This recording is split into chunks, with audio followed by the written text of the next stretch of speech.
El tema en esta mañana, hermanos, como está en sus boletines, es acerca de por qué debo ir a la iglesia. Este fue un tema que inicié hace ya un mes en la clase de los sábados, pero me pidieron que la trajera los domingos, algún hermano, y quizás la razón por la que me pidió esto este hermano es porque el domingo venían más personas. Sin embargo, hoy vemos que no es así, y lo cual hace que sea muchísimo más importante estudiar el tema, porque no es para los que no vienen a la iglesia este pan delicioso espiritual que todos queremos tener y que necesitamos tener para nuestro espíritu, sino es para aquel que de verdad quiere tener la salvación. Y quiero empezar contándoles algo que me sucedió esta semana. Visité a un cliente para entregarle una mercancía y justo cuando entré estaba la señora llorando. Y me llamó la atención porque lloraba, sin embargo yo no le dije nada, pero fue tal de pronto la cara que debía ser yo cuando la vi llorando, que me dijo: perdóneme que me vea usted así, pero es que tengo a mi hija enferma, la tengo en la clínica porque tuvo un desmayo en la universidad y no supe por qué, entonces estamos angustiados, no sabemos qué tiene. Volví después y le pregunté cómo sigue su hija y me dice: justamente hoy tiene la cita para que le lean los exámenes.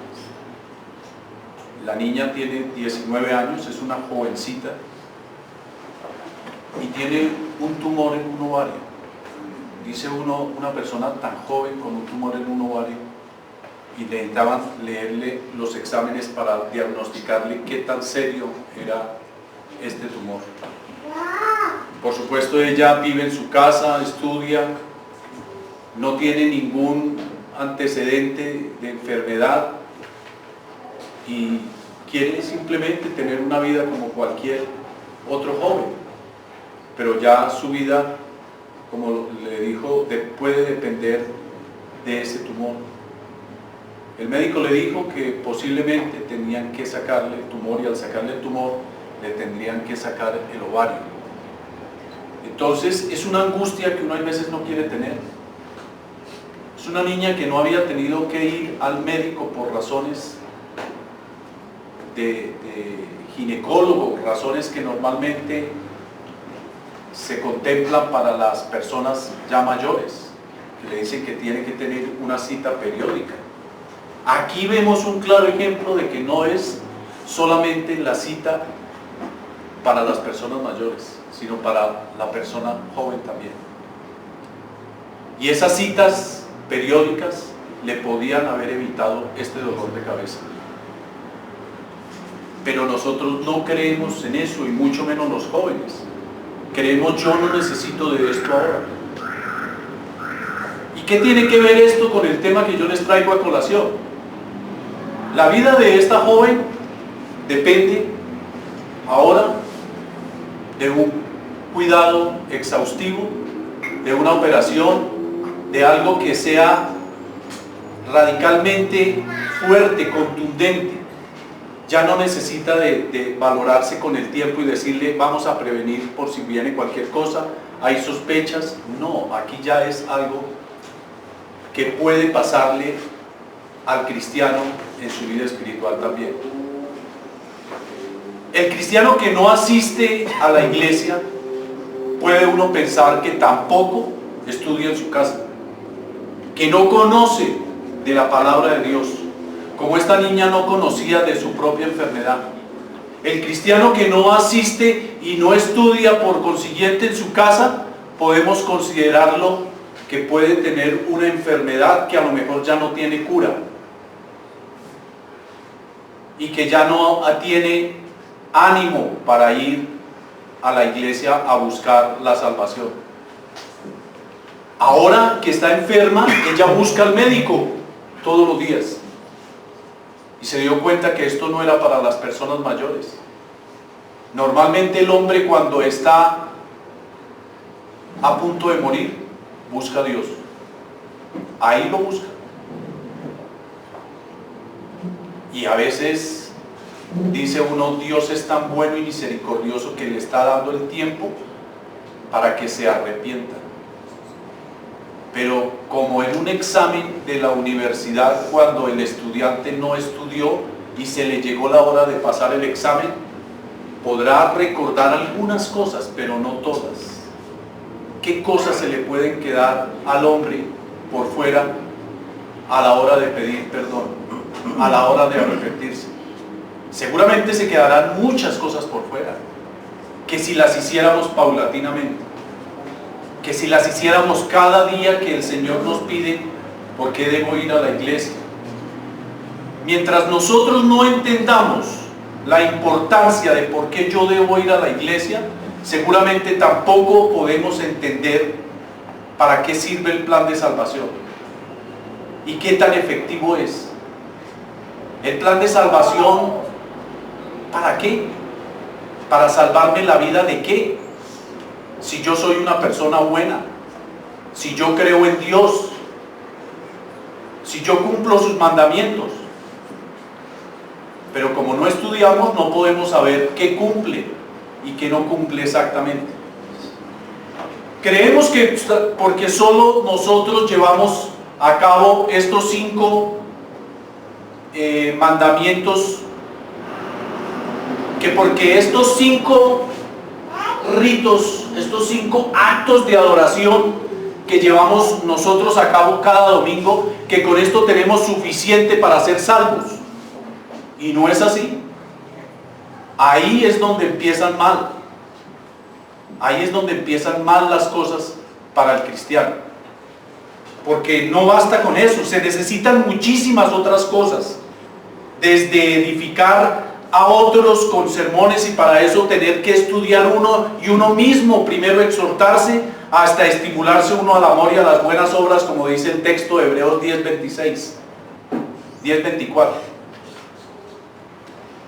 Cada domingo cientos de congregaciones locales se reúnen en el mundo para adorar a Dios, pero muchos cristianos no van por diferentes razones y saben que tienen que adorar a Dios, pero no entienden qué es adorar a Dios. Y es que el cristianismo no se hizo para todo el mundo. Por estas salas donde se reúnen los cristianos han pasado muchísimos que hoy en día están en el mundo, porque no era lo de ellos. Y como la casita de la vivienda, se sintieron que estaban en el lugar equivocado.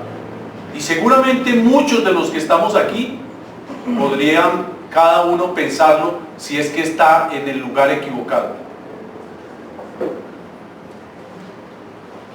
¿Por qué debo ir a la iglesia?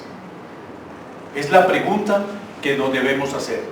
Y la respuesta es muy sencilla: porque Dios ha mandado que debemos adorarlo. Es por la autoridad de Dios, de nuestro Señor, que debemos adorarlo. Dice el texto en Apocalipsis 22:9, pero Él me dijo: mira, no hagas, porque yo soy consiervo tuyo, de tus hermanos los profetas y de los que guardan la palabra de este libro. Adora a Dios. Porque ese Apocalipsis uno pensaría que es un texto difícil de entender, pero está sencillo, es entendible. Cuando uno no lo entiende es porque simplemente no profundiza en el contexto. Y el contexto a nosotros nos dice que ahí el que le está hablando es un ángel. Le está hablando al apóstol Juan. Y él lo que le está diciendo es que los ángeles son siervos como los profetas y los santos. Consiervos como lo fue Pedro, que fue coanciano. Y también este ángel que le está hablando a Juan, le hablaba porque él llevó un mensaje. Él llevó el mensaje que le había dado Dios.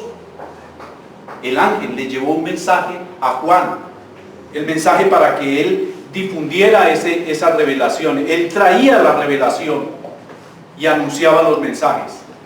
Entonces imagínense, le aparece un ángel, le lleva un mensaje que él tiene que dar. Pues él, ¿qué hizo Juan? Adorar, quiso arrodillarse a lo mejor, quiso adorarlo de alguna manera, y el ángel le dijo, no, mira, no hagas eso porque yo soy como tú, somos iguales. Adora a Dios. Esa era la orden, ese era el mandato. De tal manera que adorar a Dios es una orden, es un mandato. Mateo 4:10 nos dice, entonces Jesús le dijo, vete Satanás, porque escrito está, al Señor Dios adorarás y a Él solo servirás. Aquí la palabra es clara en la segunda parte que está subrayada. Al Señor Dios adorarás. Esto lo dijo Jesús. A Él solo adorarás y a Él solo servirás. Entonces, el adorar a Dios es un mandato de Dios. No es una elección del hombre. No es cuando el hombre quiera hacerlo. No es cuando el hombre tenga tiempo.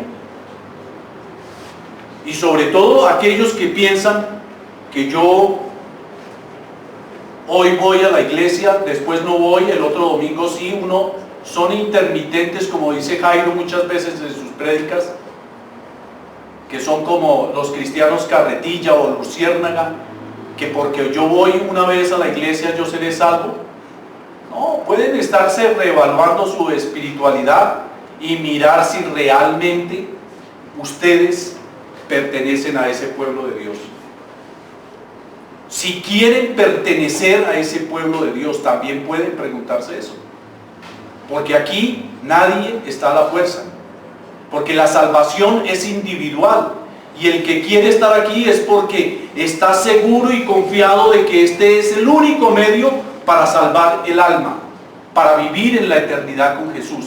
El que crea eso, el que crea que Jesús murió en la cruz por mí y por mis pecados, el que crea en los mandamientos que Él dejó en el Evangelio, seguramente por eso es que estamos aquí. Pero a veces yo pienso que muchos no estamos aquí por esas razones, sino que estamos porque voy a acompañar a mi familiar, voy a acompañar a mi hijo, a mi amigo, a mi papá, a mi mamá, porque yo los quiero acompañar, pero que esto no es lo mío. Y está en todo su derecho. ¿Qué padre le dice a su hijo, yo quiero que estudie Derecho y usted estudia Derecho, porque yo quiero que lo haga? No, el hijo escoge lo que quiere estudiar. Y el que quiere ser cristiano lo es por convicción. Esto no es como lo hace la religión católica, que es por tradición. Pero se puede volver para el cristiano tradición el estudiar la palabra de Dios. Una tradición, simplemente yo voy el domingo porque el domingo se va a la iglesia. ¿Para qué perder el tiempo? Es mejor que lo aproveche en otras cosas que el mundo ofrece y no perder el tiempo en esas cosas, aun cuando son las mejores cosas que le puede pasar al hombre. Porque ¿cómo se entiende que un hombre, hablo de mujer y hombre, no puedan pasar un día sin comer? Algo tenemos que comer. Pero que hayan cristianos o que hayan personas que crean que se pueden alimentar de la palabra de Dios una vez cada 15 días o cada 20 días. No, eso no tiene sentido. Simplemente no necesita ese alimento, como el que no come carne. No se la come no porque primero no le gusta, segundo porque siente que eso no lo nutre. El que viene aquí es porque piensa que esto lo nutre, pero tiene que tener claro para qué es que sirve el Evangelio. Porque si no sabe para qué sirve, pues está perdiendo el tiempo. Y bien hacen los que no vinieron hoy. ¿A qué van a venir a perder el tiempo? 4 horas perdidas entre el trayecto de ir y volver y quedarse aquí 2 horas. Es perder el tiempo, hermanos. Cada uno debe ser consciente de lo que realmente quiere. Venir a adorar a Dios no es una elección del hombre. Es una orden, es un mandato de Dios. El hombre debe adorar a Dios. Porque Él, como nuestro Creador, tiene el derecho legítimo de demandarlo de sus criaturas. Y sus criaturas somos nosotros y los que están allá afuera en el mundo. A ellos también les es dado ese orden. Primera de Pedro 1:23 nos reafirma un poco más lo que esto significa para los que hemos decidido estar aquí voluntariamente, seamos o no bautizados en el Señor. Siendo renacidos no de simiente corruptible, sino de incorruptible por la palabra de Dios que vive y permanece para siempre. Siendo renacidos. Aquí está dando ya un nuevo mandato a los que son ¿qué? Renacidos, a los que volvieron a nacer. ¿Cómo se nace de nuevo? Cuando uno se bautiza y se lava de las inmundicias que traía del pecado, del hombre viejo. Ahí sale de nuevo un ser nuevo que es renacido no de simiente corruptible, sino de incorruptible por la palabra de Dios. Y el texto de Gálatas 26-27 nos complementa el anterior. Siendo renacidos, y dice la segunda parte de Gálatas, porque todos los que habéis sido bautizados en Cristo, de Cristo estáis revestidos. Por esa razón también debemos reunirnos, porque estamos revestidos de Cristo. Si yo decido ser político y hacen citas, reuniones políticas para determinar qué plan se lleva a cabo o no, y yo no voy a las citas, ¿para qué me comprometí con ese grupo? De nada sirve que yo pertenezca a un partido político y yo lo organice y les diga y a las reuniones no vayan. Primero, no creo en esas reuniones, y segundo, ¿de qué les sirve si no van? Aquí dice la palabra que siendo renacidos, porque todos los que habéis sido bautizados en Cristo, de Cristo estáis revestidos. Esta es una orden contundente para el cristiano, para el que decidió bautizarse y conocer del Evangelio.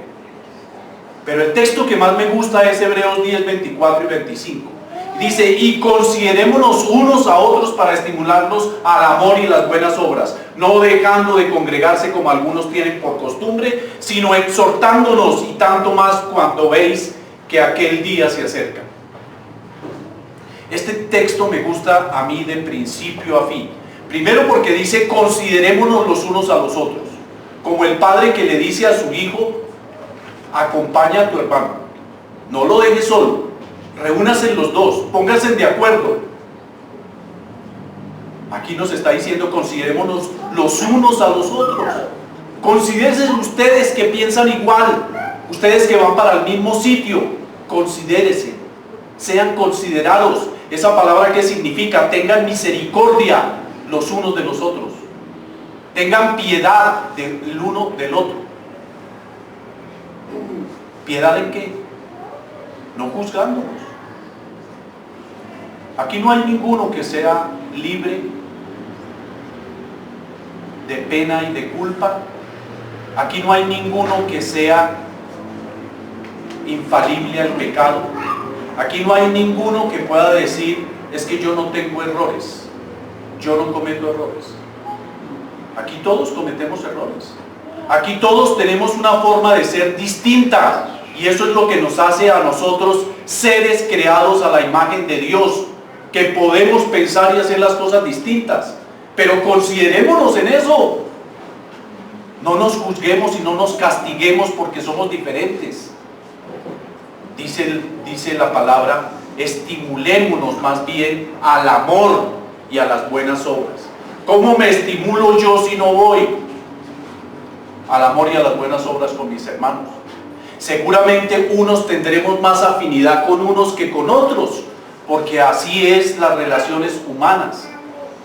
Uno se entiende más con unos con otros, pero eso no significa que yo odie a mi hermano o que yo no quiera tener comunión con él. Somos distintos, quizás no nos entendemos, pero de todas maneras estamos siendo llamados a que nos reunamos para estimularnos al amor y a las buenas obras. Y complementa el texto diciendo, no dejando de congregarse, como algunos tienen por costumbre. ¿Y qué es la costumbre? El texto no dice, pero es claro que costumbre es cualquier cosa que usted haga en el mundo, cualquier cosa que usted esté haciendo por fuera de la iglesia y que no le permita venir. Llámese pereza, trabajo, desánimo, llámese lo que se llame, eso es lo que se dice, eso es lo que quiere decir aquí, algunos tienen por costumbre. Dice que por el contrario, nos estimulemos al amor y a las buenas obras y que nos exhortemos. La palabra nos dice que nos exhortemos, pero resulta que a veces exhortar a los hermanos significa que el hermano se siente atacado por el que está exhortando. Y yo les digo una cosa, hermanos, muchos de los estudios, como lo he dicho muchas veces, yo lo hago pensando en mí primero. Y cuando lo expongo aquí es porque yo ya este sermón me lo he dado 2 o 3 veces, cuando lo estuve haciendo. Y exhortar significa ¿qué? Decir las cosas como Dios la dice en la Biblia. Yo no lo puedo decir de otra manera. Si el Señor dice aquí no dejando de congregarse como algunos tienen por costumbre, yo no puedo llegar a ir a decirles, hermanos, es que el Señor dice que más bien nos reunamos, que tratemos, que nos esforcemos, que tratemos por venir. Eso no dice la palabra. La palabra dice que debemos estar aquí el primer día de la semana. Hechos 27 dice que se reunieron los discípulos para partir el pan. No dice que algunos que pudieron, los que trataron. La palabra en Josué nos dice, esfuérzate. Esfuérzate y sé valiente. En todas las palabras, la palabra del Señor es clara, contundente.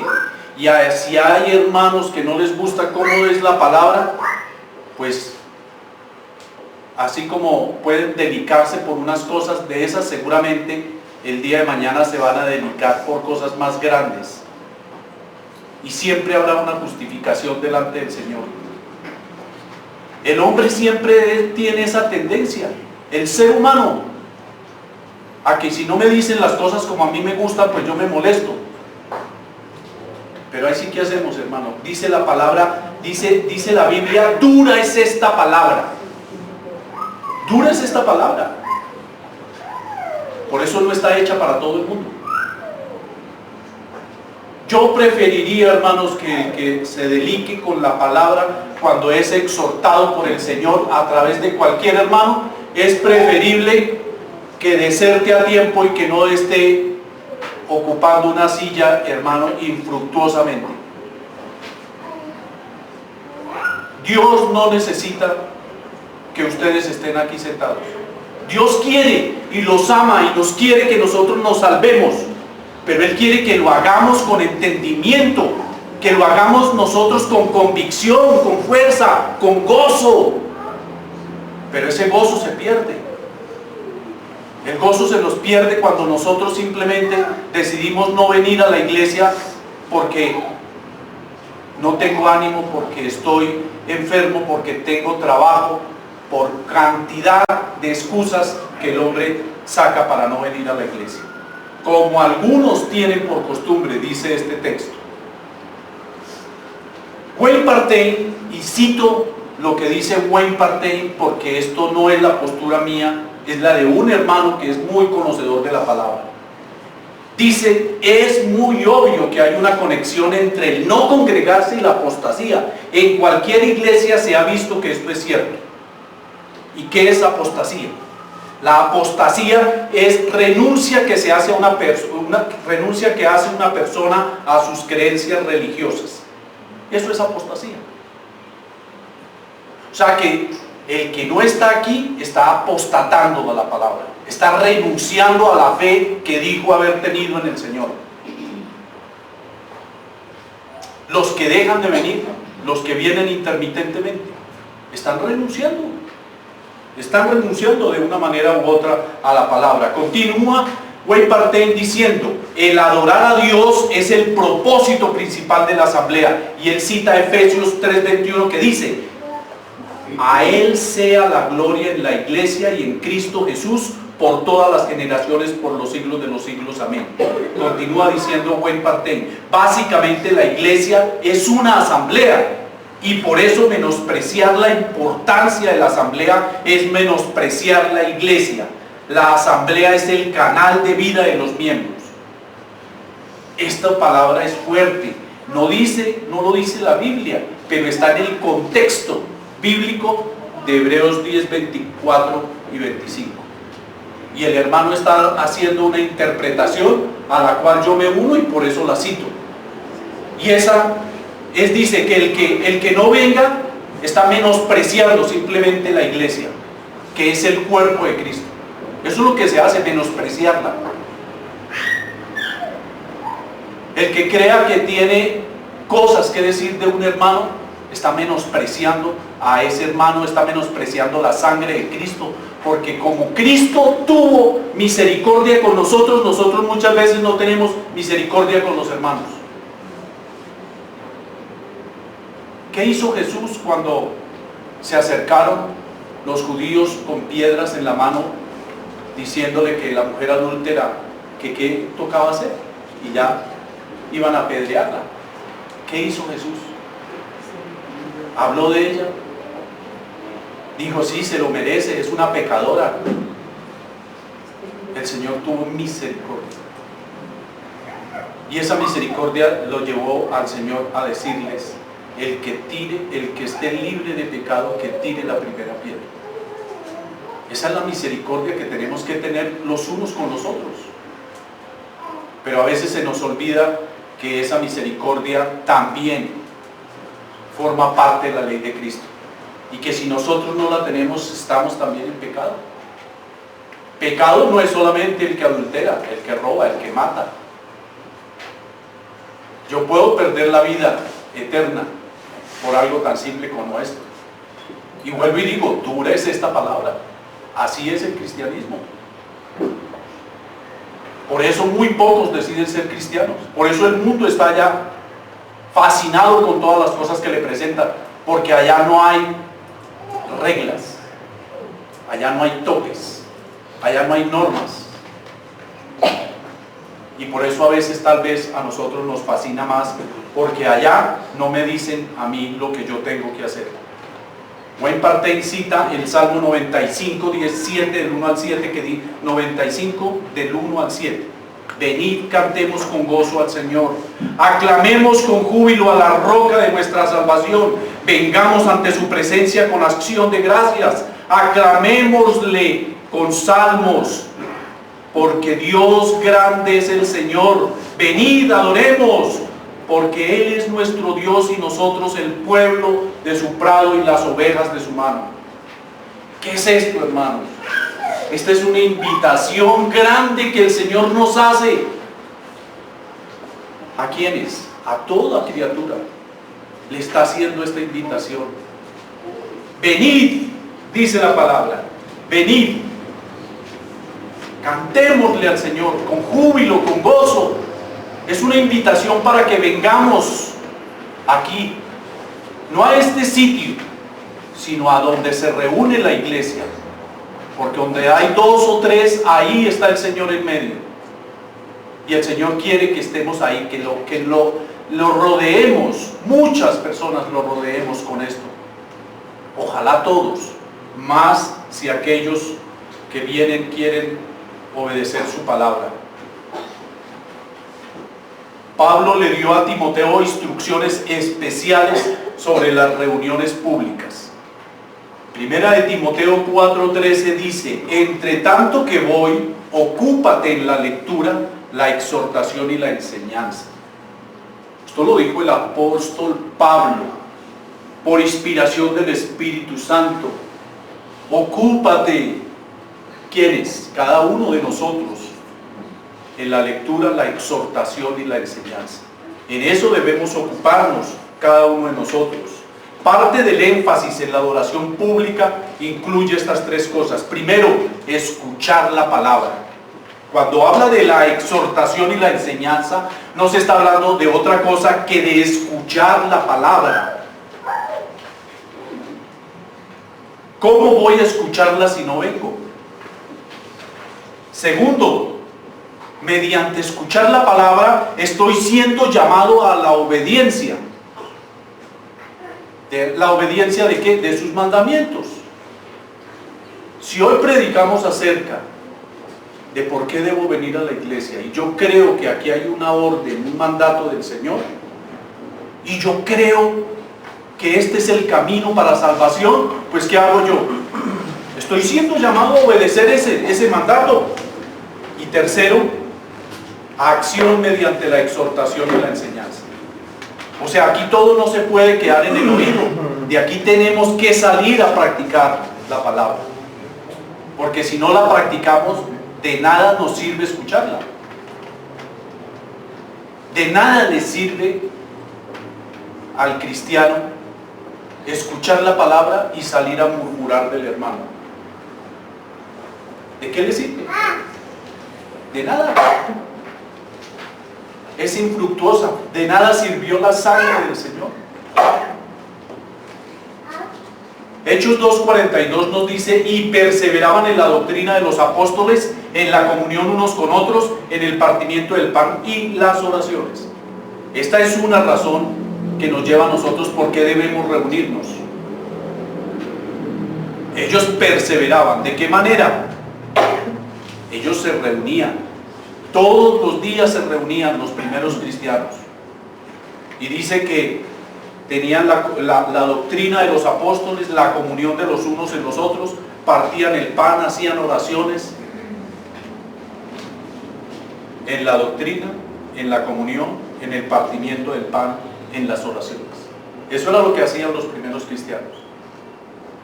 Eso es lo que yo estoy haciendo, con esa convicción de que yo quiero ser como el cristiano del primer siglo, como estos cristianos que se reunían todos los días. Yo realmente estoy aquí porque es que anhelo tener la salvación eterna, porque quiero salvar mi alma, porque creo que hay una vida después de la muerte. Preguntémonos eso, hermanos, a ver si de pronto estamos nosotros en lo cierto, si estamos en el lugar indicado. Mateo 7, versículos 7 al 11 dice: pedid y se os dará, buscad y hallaréis, llamad y se os abrirá, porque todo aquel que pide, recibe, y el que busca, halla, y al que llama se le abrirá. ¿Qué hombre hay de vosotros que si su hijo le pide pan, le dará una piedra? ¿O si le pide un pescado, le dará una serpiente? Pues si vosotros, siendo malos, sabéis dar buenas dádivas a vuestros hijos, ¿cuánto más vuestro Padre que está en los cielos dará buenas cosas a los que le pidan? Qué hermosas palabras de aliento, qué hermosas palabras de esperanza nos da aquí el Señor. Dice que pedid y se nos dará. Pero ¿cómo vamos a pedir si yo estoy enojado, si yo estoy molesto, si estoy ocupado, si estoy trabajando? ¿Cómo voy a pedir? ¿Cómo voy a llamar al Señor si estoy en otros asuntos, en los asuntos del mundo? Pedir, buscar, llamar. Son las palabras que el Señor nos hace a nosotros continuamente. Que le pidamos, que lo busquemos, que lo llamemos. ¿Por qué entonces es importante ir a la iglesia? Porque es la manera que le agrada a Dios. Eso es la razón. ¿Por qué es importante venir a la iglesia? Esa es la manera que le agrada a Dios. ¿Usted quiere agradar a Dios o quiere agradar a su prójimo? Si quiere agradar a su prójimo, yo le doy un consejo humano, hermanos. Quédese en la casa. Aquí no estamos para venir a agradar al hermano o a la hermana. Aquí estamos es para venir a agradar a Dios. Aquí estamos para venir a orar, a estudiar la Biblia, para acrecentar nuestra fe. Ese es el propósito que nosotros tenemos. ¿Y cómo es de la manera que le agrada a Dios? Para agradar a Dios, primero hay que conocerlo. Pero ¿cómo lo voy a conocer si no he escuchado de él? Y en el caso nuestro no es porque no haya quien le predique, quien le diga, quien le cuente. Cuando nosotros nos iniciamos en el cristianismo, todos nosotros seguramente no entendíamos cómo leer la Biblia, por dónde empezar. Hoy en día estamos tan preparados que no necesitaríamos de un hermano. Simplemente dice, quiero estudiar acerca de la familia, quiero estudiar acerca del matrimonio, y material hay el que quieran. Y si necesitan de un hermano, hay muchos hermanos capacitados que podrían ayudarnos. ¿Cuántas veces pedimos esa ayuda? ¿Cuántas veces nosotros buscamos la ayuda de un hermano, del internet, de la Biblia, para aclarar un tema? Y de esa manera poder conocer a Dios. Juan 17:3 dice, y esta es la vida eterna, que te conozcan a ti, el único Dios verdadero, y a Jesucristo, a quien tú has enviado. Esta es la vida eterna. Esa es la vida eterna, hermanos. ¿Usted quiere la vida eterna? Pues aquí nos está diciendo que la vida eterna es que conozcamos a Dios. Que lo conozcamos. Pero para conocerlo hay que estudiar. Para conocerlo hay que buscarlo. Dios ya nos buscó y nos encontró. Nosotros somos los que nos alejamos de Él. Día tras día nos alejamos de Él. ¿Por qué es importante asistir a la iglesia? Este texto cabe en cualquier sermón. Mateo 6:33. Pero buscad primero su reino y su justicia, y todas estas cosas os serán añadidas. ¿Qué cosas? El hombre busca primero el reino terrenal, y ahorita hablaremos de qué cosas son. Y Jesús dice que debemos darle prioridad a los asuntos del reino, y los asuntos del reino son la iglesia.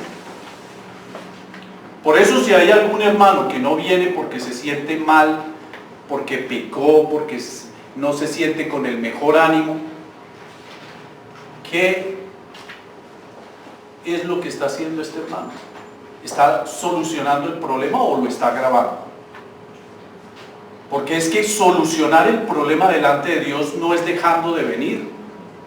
Solucionar el problema es darle prioridad al reino, como lo está pidiendo Jesús en este versículo. Buscad primero su reino y su justicia. Y en Juan también nos habla de que abogado tenemos en Jesucristo. ¿Y cómo voy yo a usar ese abogado si yo no vengo? Si yo decido no venir. El mal resulta más grave que la propia enfermedad. El remedio es peor que la propia enfermedad cuando decidimos no venir. Cuando yo estoy en pecado, es cuando más necesito ir a buscar a Dios.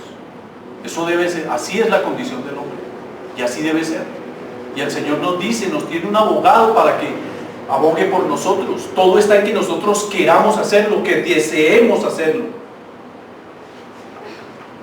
Malaquías 1:8 dice, ustedes traen animales ciegos para el sacrificio y piensan que no tienen nada de malo. Sacrifican animales cojos o enfermos y piensan que no tiene nada de malo. ¿Por qué no tratan de ofrecérselo a su gobernante? ¿Creen que estaría él contento con ustedes? ¿Se ganaría su favor? Dice el Señor Todopoderoso. ¿Qué explicación necesita este texto?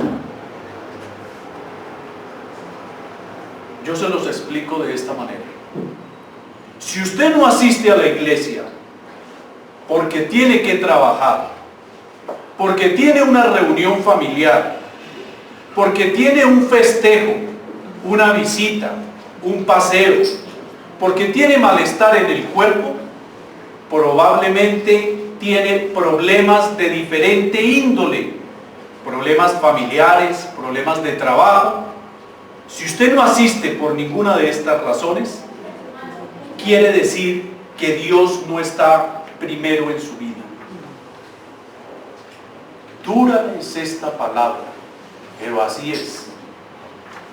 El que no venga a la iglesia, cuando sabe que tiene que venir a adorar a Dios por estas razones, es porque Dios no está primero en sus vidas. Y si no está primero en su vida, habiendo conocido toda la verdad, es porque este no es el reino en el cual usted quiere estar.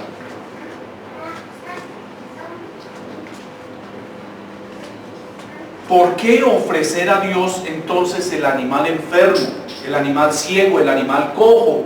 Dios no acepta segundo lugar en nuestra vida. Dios quiere que Él sea primero en nuestras vidas.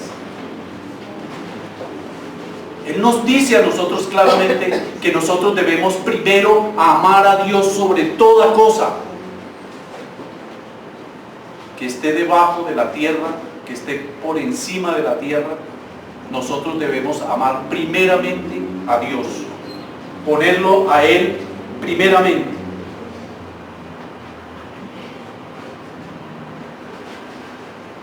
El tiempo que nosotros le dedicamos a Dios es tan poquito, no es ni el 3% del tiempo, hermanos. Y eso si contamos sábado y domingo nomás. No contemos los miércoles, porque estamos en la comodidad de nuestras casas escuchando la palabra. No le dedicamos ni el 3% del tiempo a Dios. Y muchas veces nos parece que es demasiado dedicárselo a Dios. Dedicarle 2 horas el domingo y 2 horas los sábados. Es mucho dedicarle a Dios. Mateo 22:37 dice: Jesús le dijo: amarás al Señor tu Dios con todo tu corazón y con toda tu alma y con toda tu mente. ¿Ve por qué el Señor no acepta segundo lugar? Esta es la razón por la que el Señor no acepta un segundo lugar. Él quiere el primer lugar en nuestras vidas y está en todo su derecho de exigirlo, de pedirlo. Los hermanos que ponen condiciones a su servicio, al servicio de Dios, están jugando con fuego. Voy a los servicios si no tengo visita. Voy a los servicios si no hace mucho frío, si no hace mucho calor, si no llueve, etcétera, etcétera. Eso es jugar con fuego. En fin, voy a servirle al Señor si me es conveniente. Si me conviene, yo voy. Si a mí no me conviene, pues no voy. ¿Eso es lo que quiere Dios? ¿Ustedes creen que eso es lo que quiere Dios? No, eso no es lo que quiere Dios de nosotros. Dios quiere mucho más de nosotros. Si nosotros ponemos el trabajo primero y nosotros decimos: yo te amo con todo el corazón, con toda el alma y con toda la mente, si no tengo que trabajar, esto no tiene sentido. El Señor aquí está diciendo: lo amarás con todo tu corazón y con toda tu alma en el tiempo que el Señor quiera y requiera de nosotros. No es cuando nosotros queramos, es cuando el Señor quiera. El hombre que no hace la voluntad de Dios se está alejando de Dios. Vive el hombre desprovisto de paz, gozo y santo amor. Esto es porque no llevamos todo a Dios en oración.